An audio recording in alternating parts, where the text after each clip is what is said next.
To call the Monday, March 20th, 2023 Board of Education meeting to order. Ask all present to please rise for the pledge. I pledge allegiance to the flag of the United States of America and to the republic for which it stands, one nation, under God, indivisible, with liberty and justice for all. Thank you. We've got two items this evening on the consent agenda. The approval of the minutes from the February 27th, 2023 board meeting, the statement of receipts and expenditures for February 2023. Do I have a motion to approve the consent agenda items? So moved. Second. Any discussion? Hearing none, all those in favor of the motion, aye. Aye. Opposed? The motion passes. Move on to item 4 then on the agenda, the Grafton High School presentation.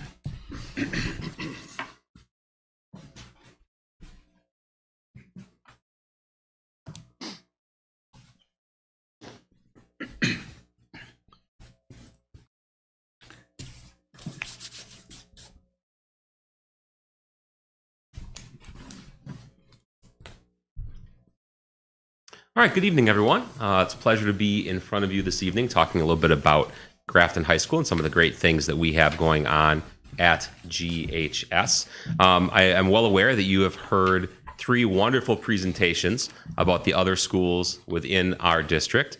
And when I was looking in terms of what it is that we're going to be talking about this evening, I took a small component of each one of those presentations and have put that into our presentation this evening as well. So certainly, I think it'll be a great presentation. And the first item that I've taken is from Dr. Gunderson. He provided a nice history for you of what he has talked about with you in the past. And I thought, what a great idea. So I'm including that here as well, providing you with the last kind of 5 years of what we talked about here at this meeting. Last year, we talked about our career internship course, which was a new addition.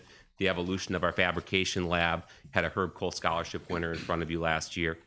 In 2021, we talked about our AP Capstone Diploma Program, and that was our AP Seminar and AP Research courses in the addition to our curriculum. Also, the Hawks Nest School Store was relatively new, and you heard from Mr. Gajewski a little bit about what it's like learning virtually within the classroom. 1920, right around pandemic time, we talked a little bit about our schedule change implementation. That was the first year that our new block schedule was in place. Talked a little bit about the First Tech Challenge, which was the introduction of our robotics program, and then our Advanced Foods and Restaurant Management course as well, which was a new addition. And then in 1819, we were introducing the scheduling committee to you and the work that we had been doing. And then Mrs. Grant was here with her team talking about biomedical science and the SMART team. So just a good little history of the presentation that we've provided you. So this evening, here's what it's going to look like. We have 3 main topics this evening. The first is to talk a little bit about our achievement goal as it relates to ACT. We're going to talk about the Hawks program, which just took place last Tuesday, and we have some guests for the Hawks program. And then we're going to talk a little bit about the opportunities that are taking place within our World Language Department this year. There are several opportunities that I think that you will be excited to hear about. And then, as always, we'll have time for you to ask us any questions that you would like. So our first main topic is our ACT achievement goal. And really what we wanted to share with you this evening is the work that we have been doing in terms of our professional development throughout the year. We have a teacher leadership group consisting of one of our members. We have Mrs. Alyssa Bloom. Come on up, Alyssa. And Alyssa is one of our teacher leaders within this group. And what I really wanted is you to hear about our professional development from the lens of one of our teachers that are doing the lifting and that are doing the work. So in conversations with Alyssa, she was excited about this opportunity, and she's going to talk with you a little bit about what our PD has been like throughout the course of the year thus far. And you're going to see some images that she'll share, just kind of representative of the work, and she'll talk to you just a little bit about those images and some of the work that we've been doing. So, Mrs. Bloom, hand it off to you. Yeah. Thank you for the opportunity to speak to you tonight. So, as Mr. Manti said, I'm going to kind of talk you through what our PD has looked like and its connection to our ACT achievement goal. So first off, our data source came from our all-school testing day, where our 9th and 10th graders took their pre-ACT and the 11th graders took that practice ACT. And so our theme of the year then has been data-driven with a sense of urgency. So everything is going to be based on data, and we need to see how can we make impact in our classroom the very next day. That's been our focus. Okay, so after Rick and Jen and Kim and their wonderful teams synthesized the data, this is what it came to us looking like. So this is a sample of my classroom data from the pre-ACT. So when you look at it, across the top, you can see color coding by strand. That refers to the science reasoning test. And then down on the bottom, there's color coding as well, indicating whether the student, that specific student, got that question correct or not, and then what they answered. We were also able to see specific questions as well, so we really could dig down by student, by class, immediately from that data. This, again, is a sample of what the practice ACT looked like for my students. So you'll notice that it's organized, again, by strand for the science reasoning test. And again, it was sorted by student, by question. So earlier than ever, because of when the all-school testing day was, I was able to get practice ACT data in my hands for my students and be able to start making informed decisions for them. So our first attempt at processing through this data as large teams was on our October 14th PD day. We divided up into teams, and they were Core Plus, Related Arts, and Special Education. Each of us had a task that met our needs. And we were tasked first with going through some data analysis, and then because we had our data so soon, immediately planning for ACT support for our students already.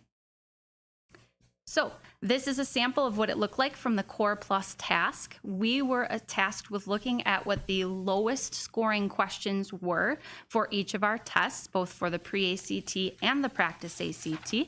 And then we were able to see how many of our students answered it correctly. And if our students did not answer it correctly, what was the most common wrong answer as well. So we could start doing some analysis there. We, as a science department team, delved a little further as well, a little deeper, and we asked what were the skills required by the students on that particular question. What are we doing in our courses right now that address those skills, and how can we incorporate those skills more frequently into our classes as a department? So really being intentional about our decisions within our classes. This continued on the December 12th PD day. We were narrowing the focus a little bit more to make it more classroom-based and have greater instructional impact, so not just as a wide department, but on my specific classroom. So we had work time on December 12th, and then we had a share out at our faculty meeting on January 17th. Again, how can we make that impact based on the data immediately in our classes? So what you're seeing here is a sample of my work from that day. So again, I was focused from the pre-ACT and the practice ACT on the data that my students showed. So what questions did they miss most frequently? How much were those skills already embedded in my classes? And if they weren't embedded a lot, why? And where were my explicit opportunities for reteaching? So the highlighted cell focuses on one sample, where I held myself accountable to reteaching on a very specific date and with a very specific task in mind. So I specifically this year flipped a lab and gave the students more opportunities to develop that skill by presenting them different information than I previously would have. At the faculty meeting, I was actually able to hear from my peers as well. We all shared out with one another. So this is an example from the Related Arts team, specifically the art department. Their task was slightly different. They were tasked with finding a relevant article for their courses, and then they were supported in writing ACT-style questions, specifically for reading, to go along with those passages. Here's another example that goes with the business department. So with a task that was differentiated specifically by teams, it really made it meaningful and allowed all teachers to have ownership over this data. It wasn't something that was just owned by the core teachers. Everyone is participating. These are all of our students, and it was really cool to see everybody's excitement and sharing out what they had found and what they had done and how their students had responded to it. So having that excitement and a common goal related to our ACT goal also was fabulous. Our most recent PD day on the 24th, we were allowed to propose specific needs for our teams. So as a department or as a course-alike team, the physical science team specifically focused on finding more ACT passages that met with our content. We understand the importance of incorporating as many passages as possible. Exposure is massively important in preparing for the science ACT. So we wanted to make sure we had as many relevant passages as we possibly could. So since that time, the juniors have officially taken their ACT on March 7th, and upcoming we have the freshmen and sophomores taking the pre-ACT as we monitor their progress towards their goals. One of the things, just to emphasize real quick, is that Alyssa did a great job with it. But when you went back to these two slides right here, traditionally, these have been areas when you look at related arts that are trying to find their way to be involved in our PD. How can I not be a member of the Core Plus team and still be involved in this particular professional development? The feedback that we received from our related arts this year, with the focus on reading and the assistance that was provided by Mrs. Yunker and our team, really was very, very positive. So that's something that I wanted to point out for the board. And hopefully you enjoyed hearing more from the science perspective with Alyssa in terms of the work that they had done, and certainly that she is very proud of and that our team is very proud of as well. So any questions for Alyssa? Well, she sat down right away, but do you have any questions for her that would be science specific or anything related to the work that she talked about at all?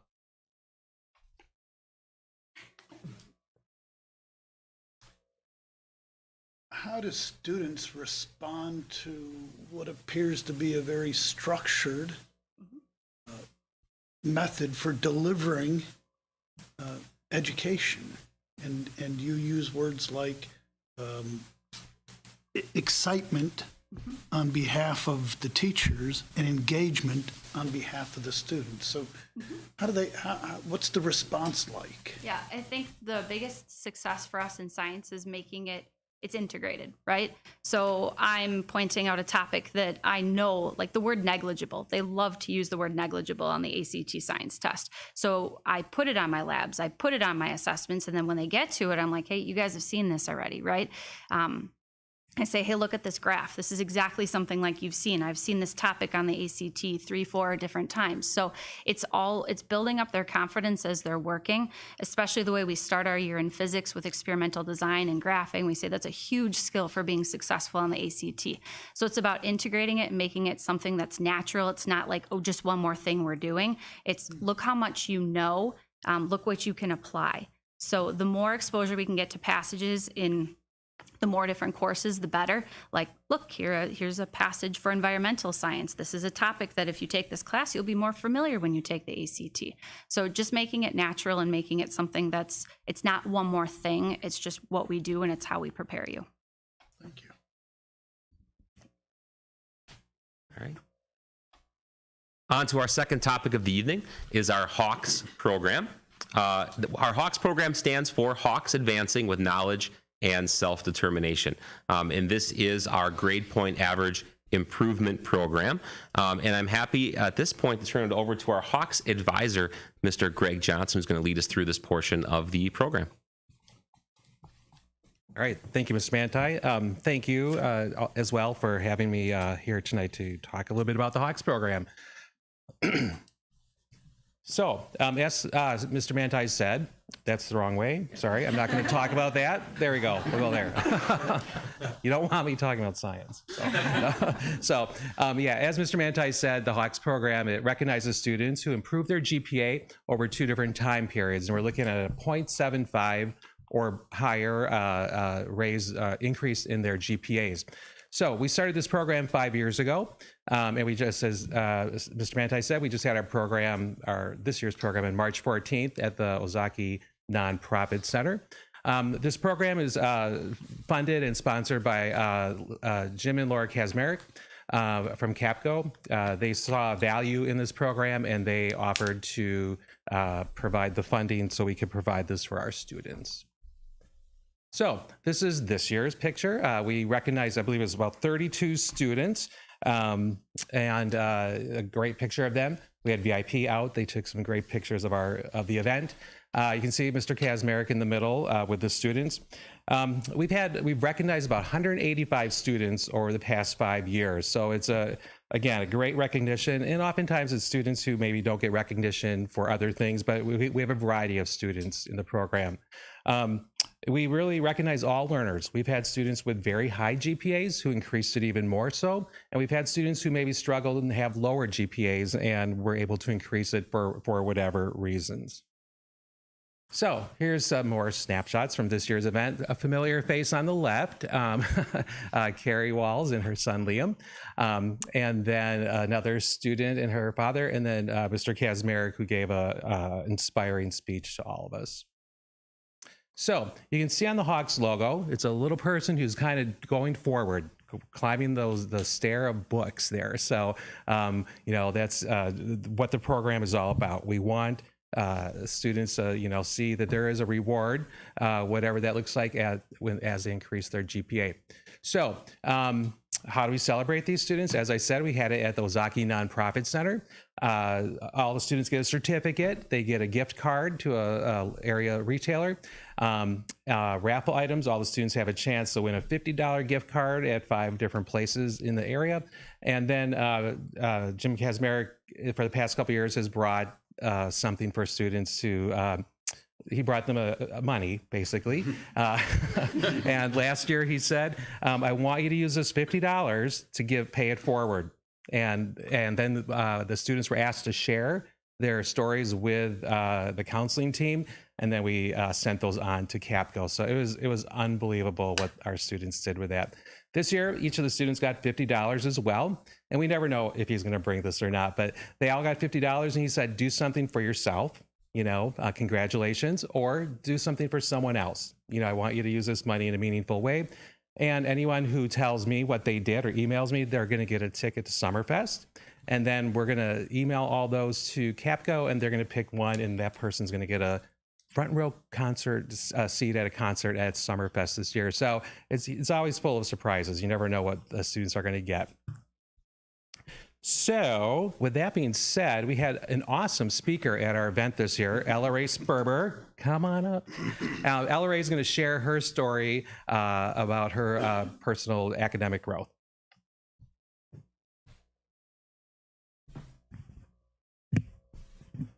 Good evening, everyone. My name is Ella Ray Sperber, and I'm currently a junior at Grafton High School. And these last 2.5 years have definitely not been easy. Walking into my freshman year without a care in the world, I knew this was going to be the longest 4 years of my life. But time has gone by faster than I could have ever imagined, and I was never the kid to ask questions or get help. I always just shied away from everyone. My freshman year was definitely rough, both physically and mentally. This is when I realized that I was slowly giving up and putting myself and especially school last. I didn't seem to care for a while, but as assignments continued to build up, the stress did too. It was like a gray cloud following me everywhere I went and rain pouring down on me. I was constantly putting school off, and my grades progressively got worse. I never wanted to be at school or do anything that involved school. I didn't talk to many people, and I think that's part of the reason why I never wanted to be there. I cared so much of what people thought of me rather than just pushing it aside and doing what was best for myself.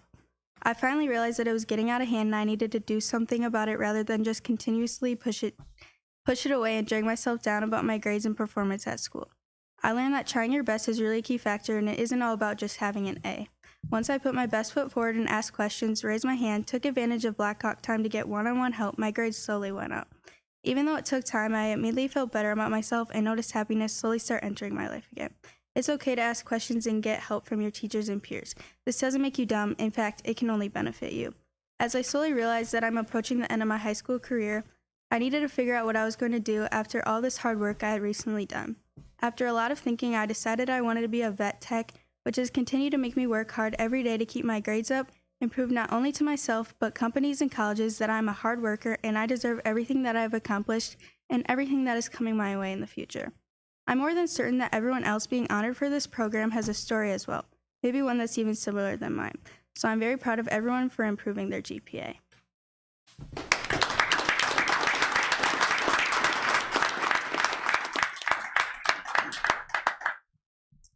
Thank you, Ella Ray. That was awesome. What an awesome story. And you captured, I think, what a lot of students were feeling and how, different ways that they got their GPAs up. Everyone had their own personal story, but thank you for that. It's great when we survey the students each year and we ask them, why the change? What did you do differently? We asked them, are there any staff members at Grafton High School who kind of just helped encourage you along the way? And it's always great to see. There's different teachers each year, and it just shows what a supporting, caring staff we have. And then we asked them, what do they want to do? What do they want to do after high school? And it's great to see those replies each year. So any questions for Ella Ray or myself about the Hawks program? If you could would you ever want to come talk to incoming freshmen about it? Because I was talking to some of my younger ones at home, and sometimes freshman year, as you said, doesn't always go as smoothly as you would hope. But I think sometimes they see this, hey, it's all great. And, they come, when you come in that freshman year, all the upperclassmen are like, it was great. Oh, it's wonderful. You don't always get to hear okay, freshman year can be tough. And it does, maybe a little encouragement would help them improve sooner. I mean, it is awesome they turned around junior year, but I bet you wish someone had been there freshman year to kind of help. Yeah, I think it's important for them to realize that it is hard. People it is fun, but you have to put into perspective of all the hard work that students do, and I think it's important for them to know that.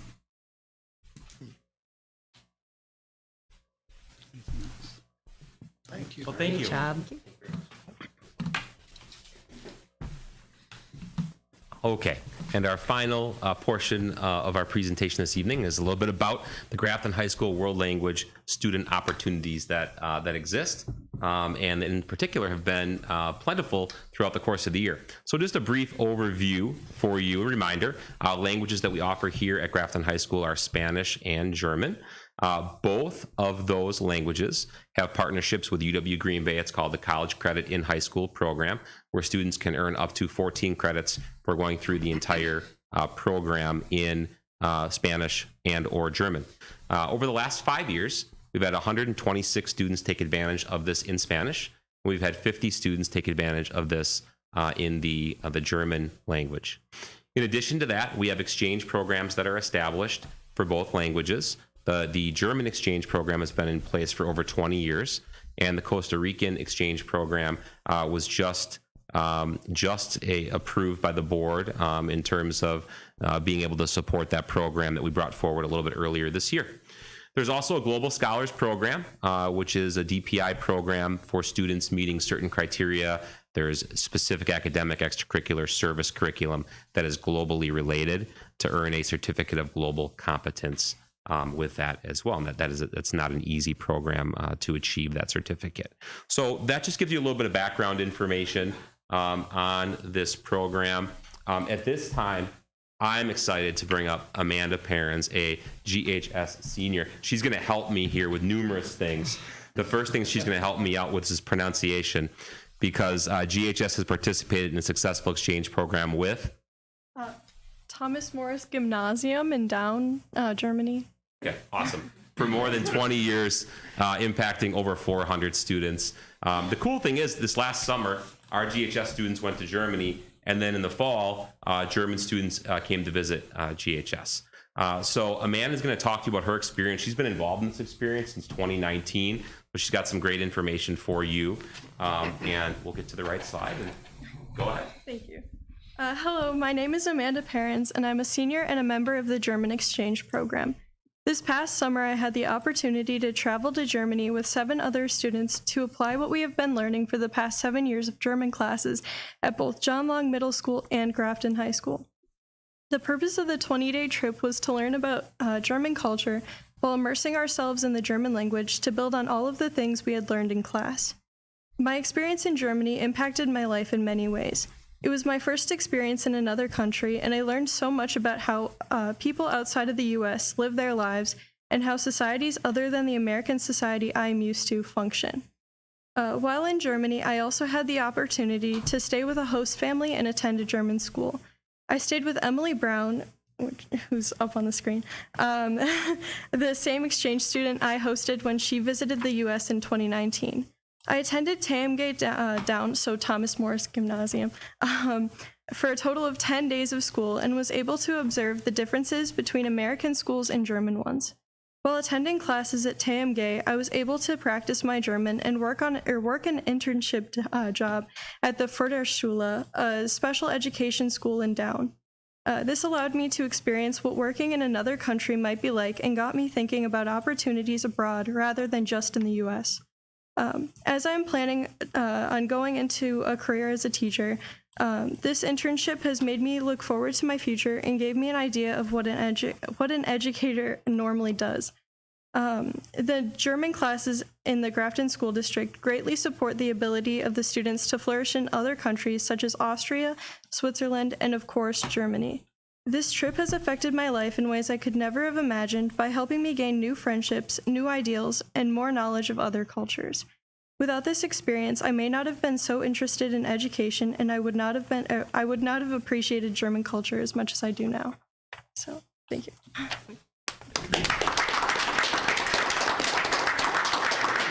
Before we head to that quick little media clip, there are a couple of images. Amanda, do you want to talk about these images? Okay, so this is the group that came in 2019, and these are like the people we stayed with when we went in June and July.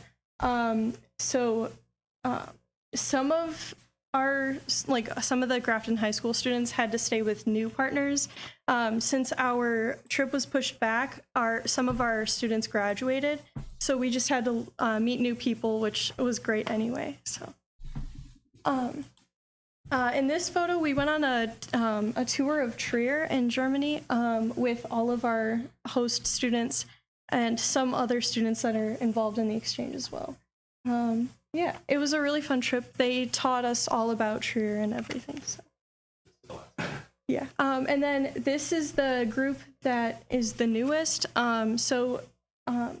These are like students that, so Abby here is the only American student who's gone to Germany in this group. The rest of them are newer to the exchange program.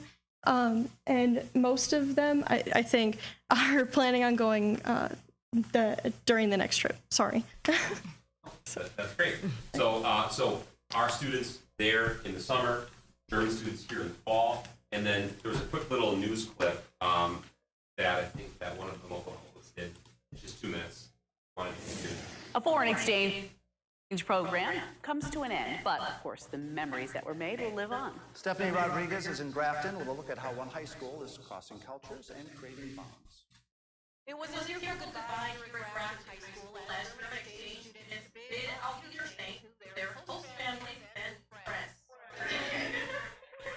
For 2 weeks, these German students called Wisconsin home. The main idea behind this exchange program is that German students get to know American life from the inside. From American food, education, and jobs, they got a taste of it all. See how an American family lives. Yeah, that's kind of nice to get an insight into a family you wouldn't get if you're a tourist. The program going on for over 20 years, with one former participant now guiding this round of students. I really love this exchange, and it has shaped my life a lot. It's also good because I know what it's like to be in a foreign country, to get to know all the different food and traditions. Funding is provided by the German-American Partnership Program, allowing both groups to expand their worldview. In Germany, most of the people think, I guess, that you eat lots of fast food. And I mean, you have lots of fast food, and more in Germany. But it's not in reality like that, because many families, my whole family, were nearly cooking every day. Really, we're mostly the same. People all around the world share many of the same experiences. And though they're off on their journey back to Deutschland, they might find themselves back in America's Dairyland pretty soon. I think that I had a lot of fun here, and that I definitely want to come here again and revisit my host family. A new batch of German exchange students will be back at the high school in 2 years. In Grafton, Stephanie Rodriguez, CBS 58 News.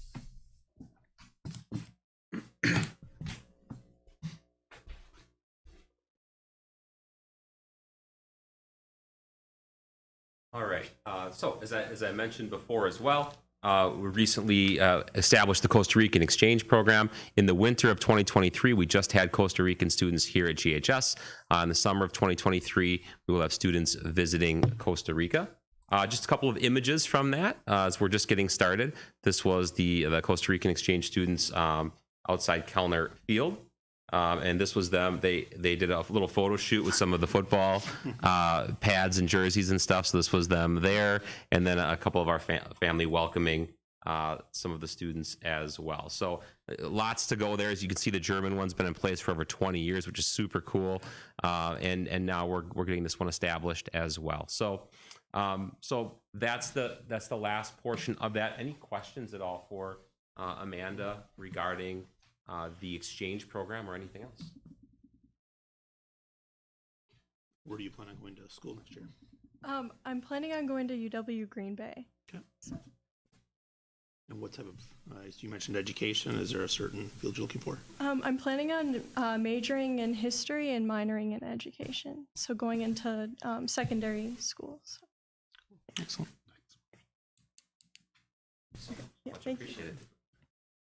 One last thing that I wanted to share with you is that I thought this was kind of cool. As I was thinking through one of the things to share with you as well, as far as area high schools that have visited GHS throughout the course of the last year since we've met last for various reasons. So we've hosted Arrowhead High School, the West Bend High Schools, Elmbrook High Schools, Nicolay High School for various different things. So it's kind of cool to be on that side of it where schools are seeking us out for some of our process and our thoughts on things. And I thought the board would be interested just to see that kind of as a closing component. So we thank you so much for this opportunity. It's super valuable for us to be able to do this each year and share something different with you. I'd like to thank my team here this evening for all of their work as well, and then the entire high school staff and student body. So thank you very much.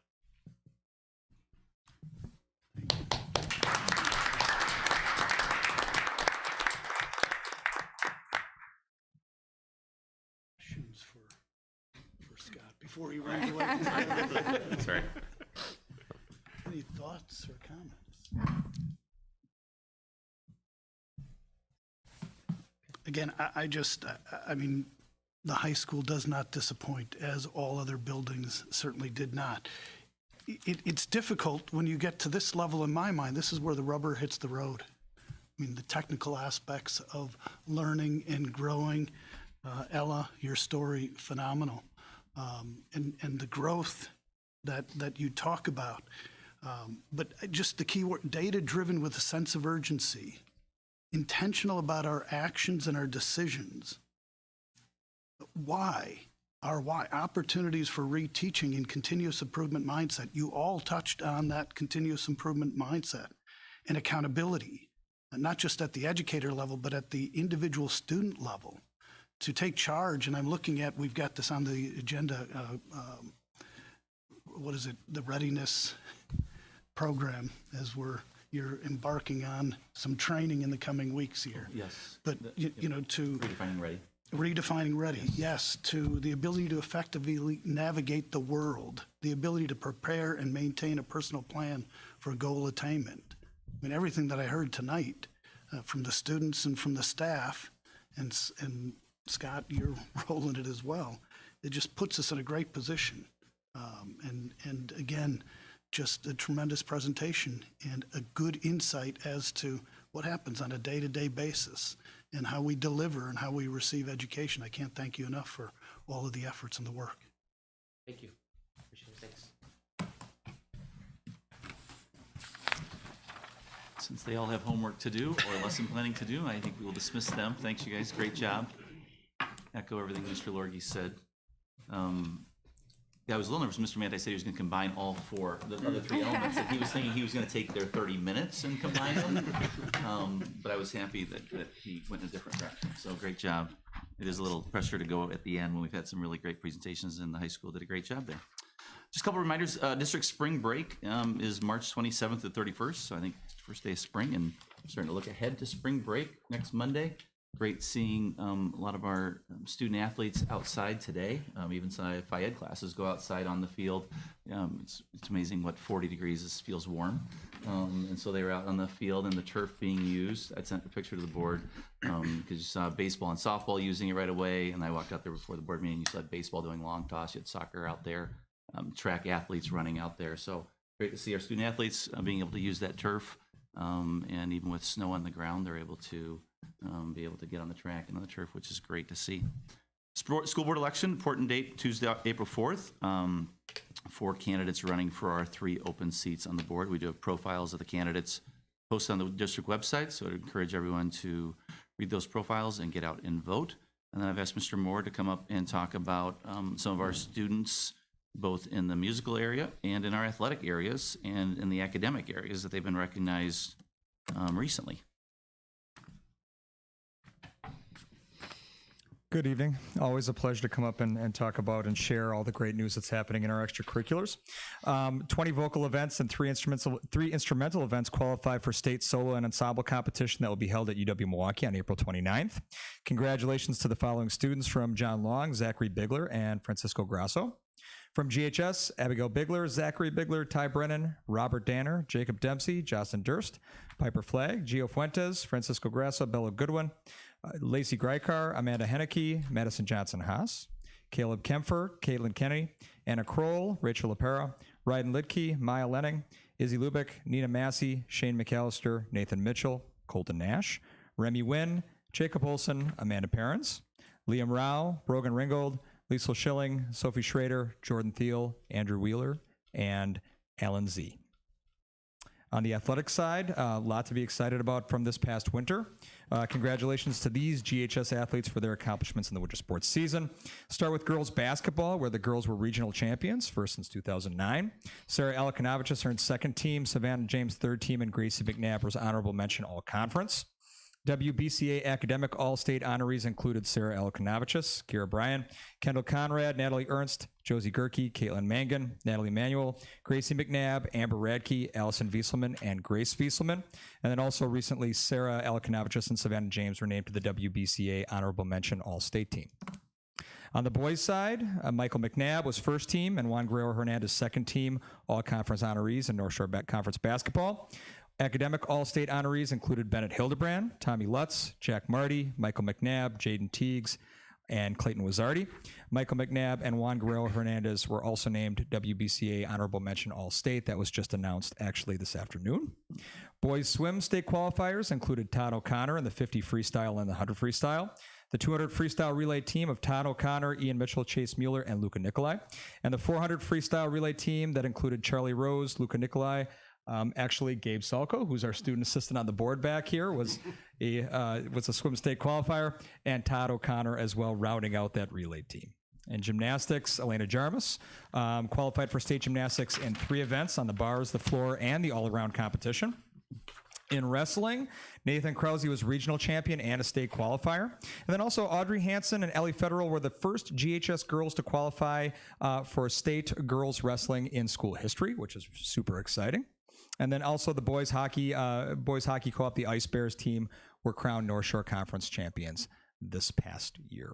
And that concludes our athletes. Thank you, Mr. Moore. Thank you. So great to hear our students having success. Also continuing on, we have our GHS automotive students, Waylon Smith and Aaron Bolgren. They finished second in the Atom Technicians of Tomorrow competition. So congratulations to them and Mr. Fullington. They will move on, or one of them will move on for the Skills USA competition, will be the next thing that they'll do. But congratulations to them for all their hard work and coming in second in the state. And then a reminder that our District Robotics Expo will be held on Saturday, April 15th at Grafton High School. All 3 levels of the district's LEGO robotics teams will be showcasing their work.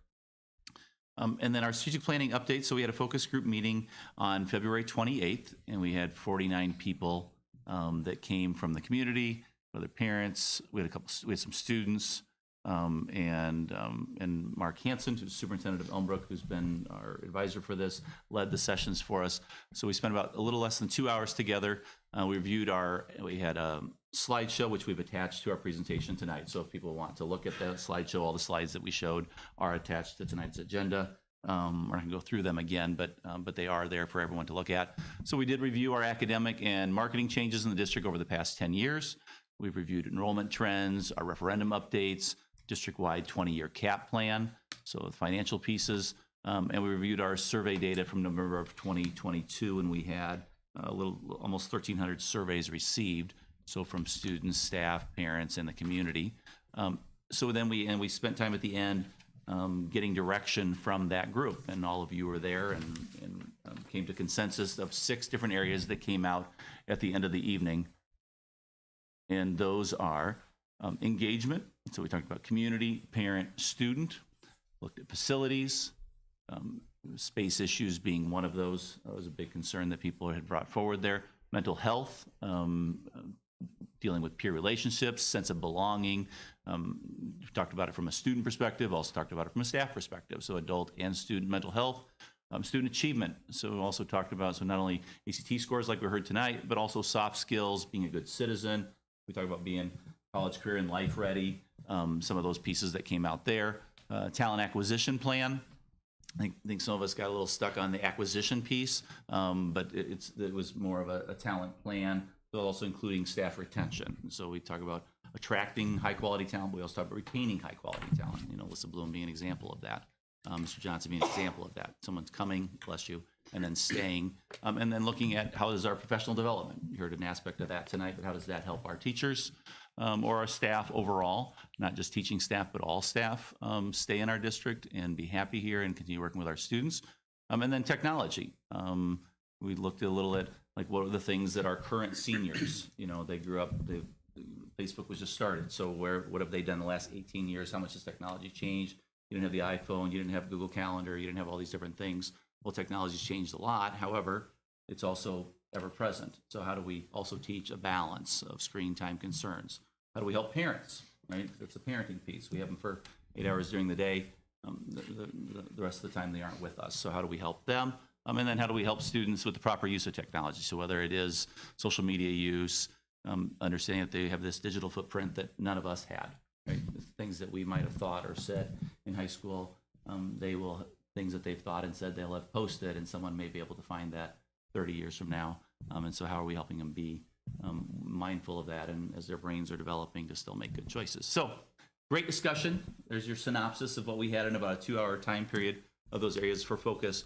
One of the things that Dr. Hansen had shown us is a couple different maps of looking at strategic plans. And so we'd said earlier that we really wanted to come up with a strategic plan that would be on a one-page document, that really would be something that people will be able to utilize in an elevator speech. If someone were to ask, what's your strategic plan? It wouldn't be, well, let me get out my binder and let me go to page 20 and then to page 40 and then to page 60 to talk about these 3 things that we're really focusing on, and all the indicators are in the other 20 pages. But we really wanted it to be something that is easily understood, that we'd be able to have that shared, whether it's from a student perspective, a parent perspective, a community perspective, a staff perspective, that all of us would know these are the areas that we're focusing on that we believe in. One of the things that we do here when people interview with us, when we heard even at that night, that every student every day, our motto of every student every day does resonate with our community. It resonates with our students, with our staff. People take pride in that, and I think work hard to meet that. And so these are some different maps that Dr. Hansen had showed us, one from Columbia County, which is the one you just saw there. This is Middleton Cross Plains, which I guess is known for their strategy maps and their strategic planning process that they've used over the years. Because the other one is from Georgia, this one's from Middleton Cross Plains. You can see they have student staff district. Those are their themes. And then the Elmbrook School District has their district strategy, which talks about great place to learn, great place to work, great school district. And I think Mark had shared that when he had taken over and he'd been hired in Elmbrook, they had 23 initiatives, and now they've narrowed it down to really something that's more of a manageable piece. So we're saying we're a great place to learn, great place to work, great school district. How do we do that? So when we look at our 6 pieces that we looked at with the group of our areas of focus, we told the group that we would bring it to the board to get some feedback from the board on the direction that you'd like the administrative team to take this. Then we would share that information with the groups that was at the strategic planning session to get some feedback before we bring it back in April to the school board for approval of a full vision for us. So it's really getting, you were all there. We're looking as a leadership team to receive some direction from the board, so that we don't, right now we have our data dashboard, and we used that night and showed that over the last 5 years, we've had a data dashboard that sort of outline our academic goals, one being attendance, and then one being taking a college level course or some kind of a career level course before you leave high school, so they're ready for life and career. So those are the pieces that attach that, not just an academic piece. But what would the board like to see us bring back? Is there for certain areas? 6 seems like a lot, but some of these, in my mind, some of these fit well together.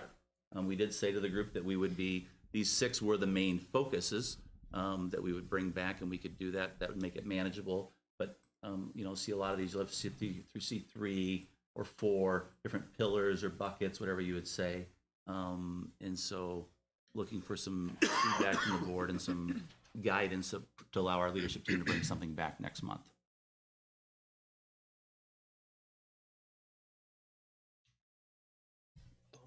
Feedback this evening. That'd be great. right now. On the spot. Sure. And you don't have to give us buckets. Like No. if you have buckets, you're welcome to throw it at us. But give us direction on working that together. Sometimes areas of focus, vision statements, mission things, they can all get a little ambiguous and fluffy. Yep. And the more specific, measurable, achievable the goals are. And while this isn't exactly a goal output, I think things where, like you mentioned, student achievement or becoming better student citizens, we have that rate of 96, 98% take a post-secondary aimed class. Those are awesome. Those are actionable. And I think the more it goes that way, the easier it is for the community to digest. And then just a note on technology, those are valid and important. There was also some elements of the conversation, I think, that centered around the opportunities and strengths that technology can be, and had facility elements to it as well. Yep, very good. I think ChatGPT had just come out that led some of that discussion that went with that, and that's already in The kids at my table would tell me all about it. Yeah. So there's already a different version of that. So yeah, that's changing quickly.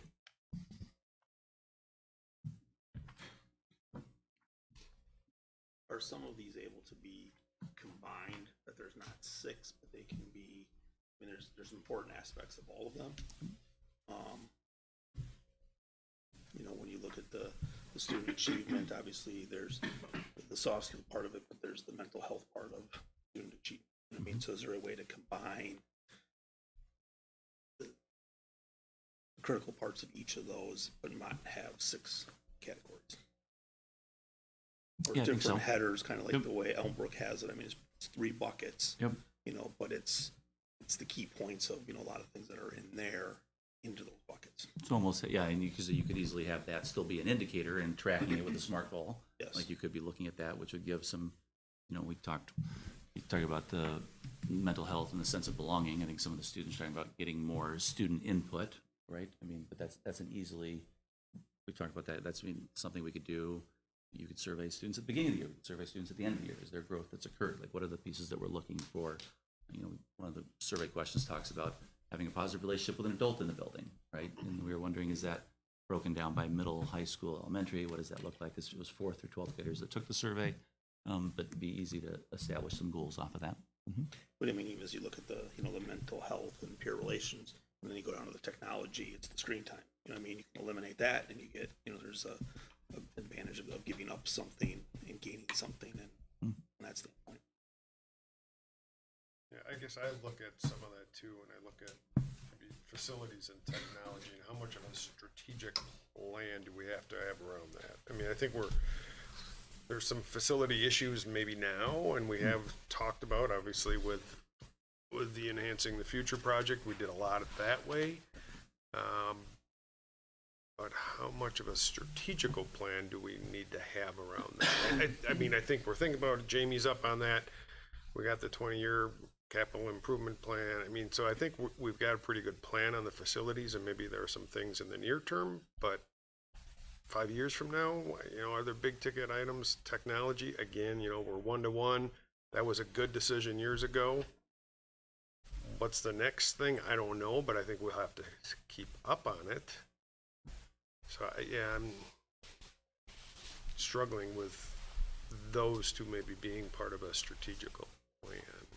Well, there could be indicators in a certain area though that we'd be tracking, because we do know that, we've commissioned a study of John Long to look to see what would it cost us to expand John Long, versus expanding our elementary schools. So we are trying to get a study on that. So it's strategic in that way that we're trying to be proactive, right, as we look at growth in our community and make informed decisions. But you're right, as if we go out to 5-7 years from now, we'll have had to do something, but it's an indicator that we could easily be tracking.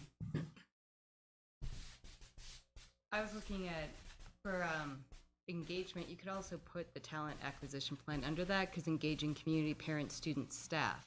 Staff engagement includes the staff retention. Engaging the staff will help with staff retention. You engage them through professional development. I think both are extremely important in community, but engaging. You engage with your community, your parents, your students, and you're engaging with your staff.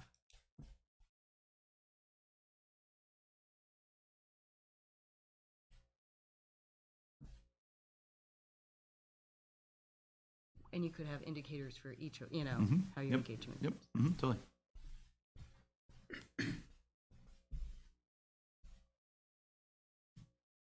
Their thoughts. I think the buckets that were identified in the draft or in the information that was shared at the presentation that night, the 4 buckets, I think they came from administration. I think those embody all of the elements and could be designed in a way that these elements, like technology, we need to be good stewards of resource allocation, and technology being a resource that obviously is going to change over time. It's going to need to be refreshed over time, but it needs to be top of mind, in my opinion, from the delivery and receipt of curriculum and education. But so to me, it felt those 4 buckets really felt good and felt like they embodied this. I think also critical in the overall thing is there's this notion of what we do as a board responsible for governance and the governance model, but ensuring that we are aligned with the community, aligned with the staff and administration, and ultimately the students. And that one page, whatever it is, that people can recite and understand and know top of mind is critically important to that alignment. And that it's not 100 pages or 60 pages in a binder, but it's a document that is ever supported by new goals, new attainment of previous goals, and a spirit of continuous improvement. I think those are all things that we got to look for in a concise manner. And that mindset served us well when we had COVID, right? When we had a continuous improvement model, but Mark referenced earlier, the board had approved one-to-one, and I remember a discussion at board level, well, it failed before, and it's like, why will it fail now? Well, because we had a different plan, right? We had a plan in place at a different time, we had different people, and Rick had been here for both of them and really led this one, and it was great. I mean, but when we started the pandemic, we were ready to go because we'd been using it. So, and we think of technology, I think of like, we're talking today about LBC coming up and New Line. We're moving to New Line. So different, we used to have smart boards, and now we're moving to these interactive touchscreens. We're offering an LBC because there's so many things that go with that. There's training that has to go with that. So it is being proactive and moving forward. And there is an asset allocation that goes with that. It's not cheap to do that, but it really helps move our teachers forward. It's help our students. Something that would go along with technology as well. And we do want something that gives us the vision that allows us to be fluid, right? So no one would have seen ChatGPT coming up 6 months ago. It's like, oh, it's coming, but it's going to be a couple of years, and all of a sudden here it is, and now it's evolving pretty quickly. So you better have a plan that allows you to say that's something that we can focus on, and we're going to continue evolving ourselves and helping our staff learn and helping our students learn.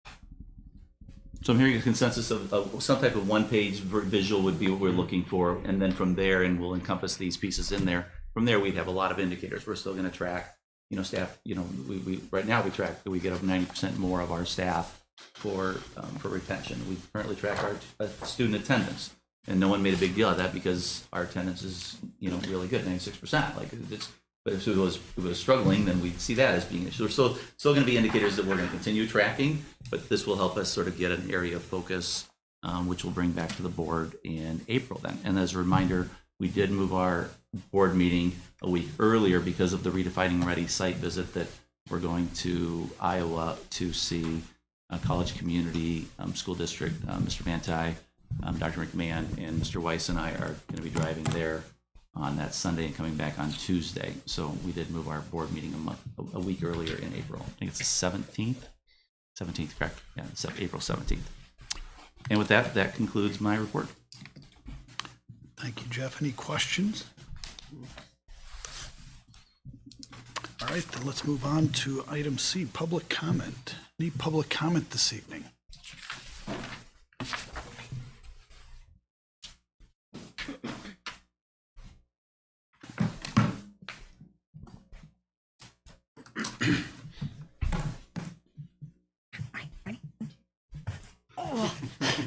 I'm Sarah Cooper. Say your name. I'm Sean. We live 2140 Shoshone Street. We are here. You want to tell them why you're here? Could you make buses more quicker so we can get home more faster? Anything else? No.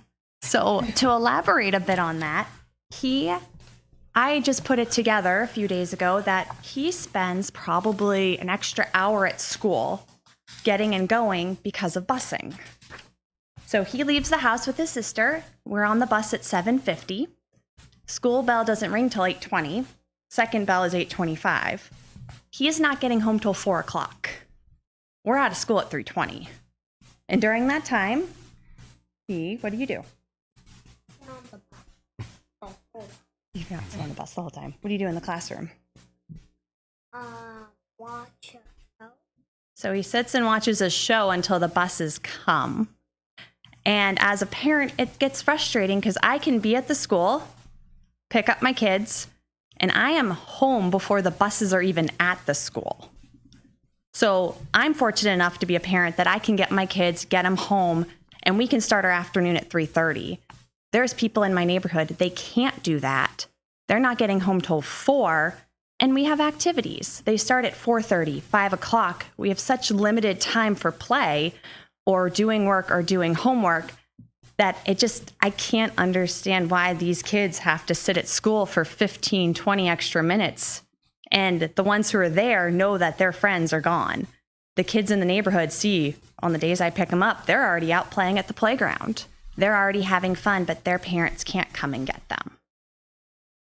So that is one of the bigger concerns for us is they spend an hour that's not needed on a bus or waiting for busing, and I live 5 to 7 minutes from the school.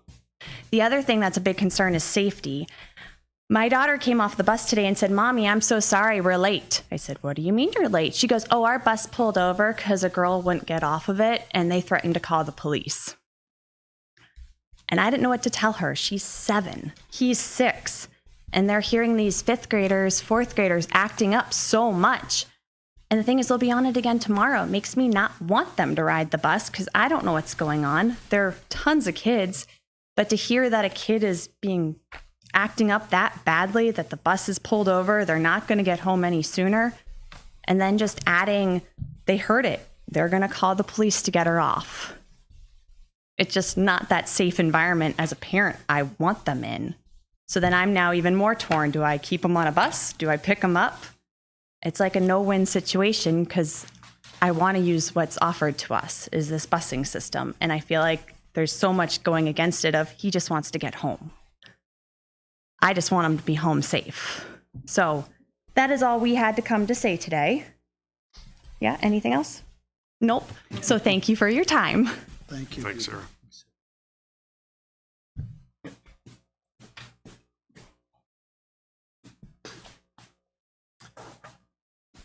Dan Nash, 1620 North Pine Street. Okay, I'm gonna try really hard. I'm here on behalf of the Grafton Music Theater Boosters, and just to let you know our schedule for the next month, next week we get to go to Nashville. Not we, they are going for the band and choir trip to Nashville. So after, I think it's been 4-5 long years. They finally get to go on their trip, and I am so glad I'm not going with them. April 5th is our booster monthly meeting. I have a note on the back here from a very important person, and I'm going to read this exactly how it was written. We need you. We will be having board spots available for you next year. Please contact us or come to our meeting April 4th and 5th if you are interested. Even if you're not interested, just come. It's going to be a hoot. We'll figure it out. April 6th is the spring jazz concert. April 21st through the 23rd, which I found out I'll be here again in April, is our high school musical for Joseph and the Amazing Technicolor Dreamcoat. That will be an amazing show.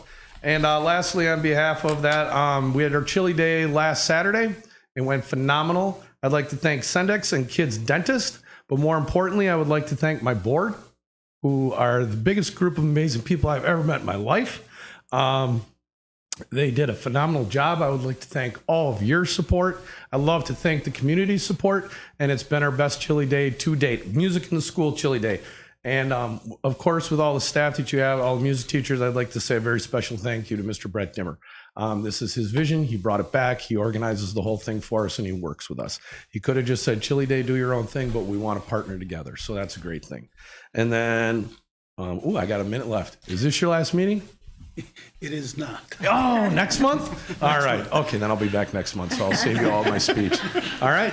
Thank you very much for the time. I appreciate you all, and good job with this one.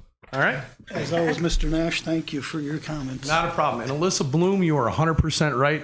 I've known her for a very long time personally, and my kids had her, and that is a phenomenal hire. And the person I know on the side, that blew me away. I know how she's brilliant, but that was some really cool stuff. It gives me faith that not only where we are as a district and where we've come, but where it's going, because my entire life is driven on data and continuous improvement, and finding out that we're doing that at a PD level to such of even finding out what words are for ACT. I took both my kids from the time they were 5 and put them in pre-ACT classes, just so that when they sat down for that test, they weren't test fear driven. And to see that going throughout our entire community and our high school, kudos to whoever is doing that. That is awesome stuff. And 8 seconds to go. Thank you, sir.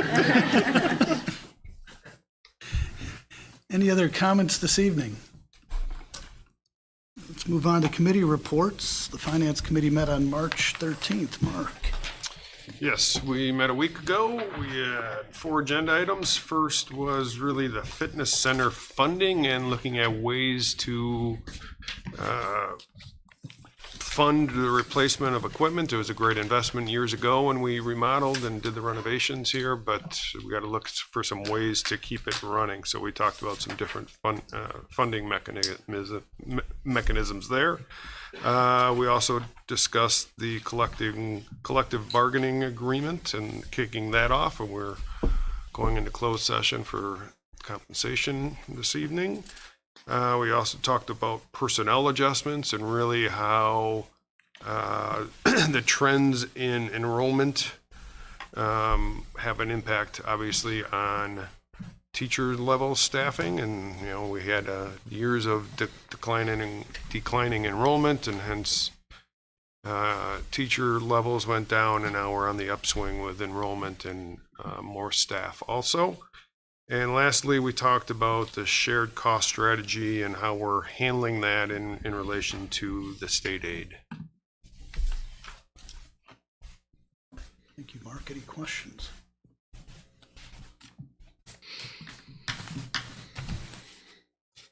All right, then let's move on to the copier lease renewal. Yes, administration is pleased to bring forward an opportunity to enter a new 5-year lease agreement with our current provider. As some of you may remember, 5 years ago, Rick did quite a bit of work in looking into switching our lease agreement to a different company to improve service and quality, as well as save a significant amount of money. So we have now the opportunity, with that lease coming to an end, to enter a new 5-year lease with them that continues, a company that we have been very satisfied with, and comes with no increase in cost over that next 5 years. So we're looking for board approval tonight. If you have any questions for either Rick or I, we can certainly take them now. So is this all new equipment, or is this just a new service contract? This would be new equipment, new machines, yes.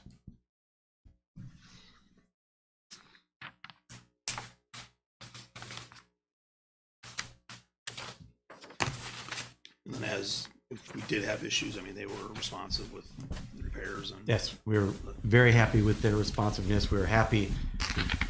Many people have discussed the fact that we've had far fewer issues that have had to be dealt with as we've reached the end of this, and the equipment is, approaching 5 years old. We really haven't had too many issues like we've had in the past with other providers. The continued use of technology and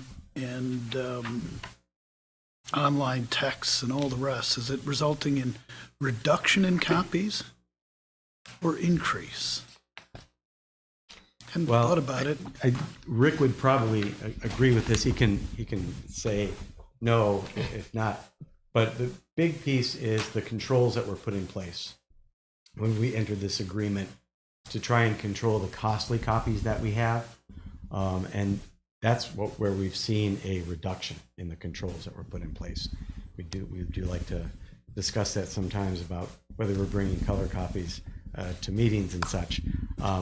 But otherwise, I wouldn't say that necessarily technology, we could tie that one-to-one in terms of a reduction. Okay. Anything else? Not, I'd entertain a motion to approve the 5-year lease agreement as presented. So moved. Second. Final opportunity for discussion. Hearing none, all those in favor of the motion, aye. Aye. Opposed?